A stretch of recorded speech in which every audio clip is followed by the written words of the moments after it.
Hi guys, ayun, good afternoon, time check tayo 5:04. Dito naman ako para mag-assist Albay Daraga Diretso. Ito yung routine ng hapon ko. Pag morning nandiyan ako sa Ayala Mall. Dito rin ito sa harap ng Mercury Drug, then harap ng Dunkin Donut. Ayun, ang sarap ng Dunkin Donut guys. Bali, ako si Aro Ronald, nag-assist naman tayo dito. Tumutulong tayo sa community para mag-assist ng mga tumatawid dito, pedestrian line. Kay sarap ng feeling na wala tayong iniisip na kapalit. Basta tumulong at tumulong at tumulong tayo sa kapwa-tao natin. Ayun, bali pinagtsatsagaan ko to, nag-assist ako ng Albay Daraga Diretso. Bali parker na rin ang tawag ko dito. Pero sinasabay ko na yung enforcer na tumutulong. Wait lang, ito may tatawid. Diretso, ciao!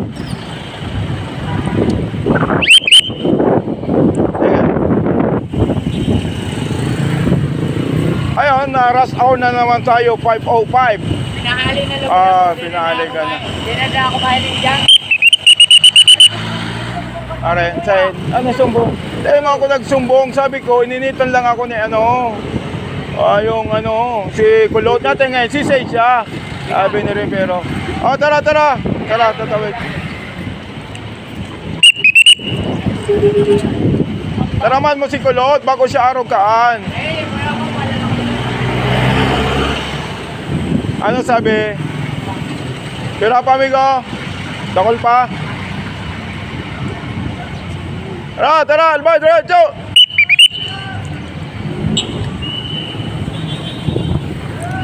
Ayala Mall, then pasalamat tayo on duty, si Sir, Chief ng Public Safety Officer, si Sir Rivero, para sitain yung mga jeepney driver dyan na minsan pasaway, pagpa-fight sila, halos sa kanila na yung buong area ng Ayala Mall. Ito, naharap tayo ng Dunkin Donut. Ayun, Dunkin Donut ay na-assist naman ni Sir Rivero yung mga pasaway dito katulad ng mga tricycle driver, wala sa ayos, then mga jeepney driver na minsan sa pedestrian line talaga siya naghihindo. Pag walang bantay dito, talagang bilong-bilo itong mga pasaway na jeepney driver and of course mga tricycle driver. Ayun, maging maging tapat tayo sa serbisyo natin, gumawa tayo ng kabutihan. Wait lang. Samay! Ayun, tatanggapin natin yung pinaghirapan natin. Thank you. Ingat. Madam, tatawid guys, tambay muna Ito, pagkatapos nito, tara. Tatawid. Tatawid. Ayan. Yun muna ang update ko. Araw Ronald, reporting din, nag-assist tayo dito sa may Legazpi. Parang practicing ko na rin kasi apply na rin ako sa PSO para at least may karapat dapat tayong gampanan ang trabaho. Ayun.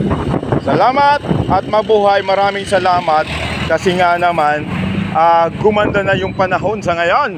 Halos sunod-sunod na ulan.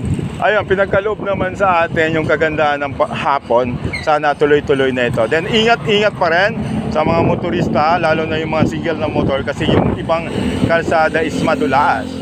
Ayun, maraming salamat sa mga tumatangkilik ng aking mga video. Ayun, I hope makatulong pa tayo. Tuloy-tuloy na to. To God be the glory. God is good all the time. Thank you so much.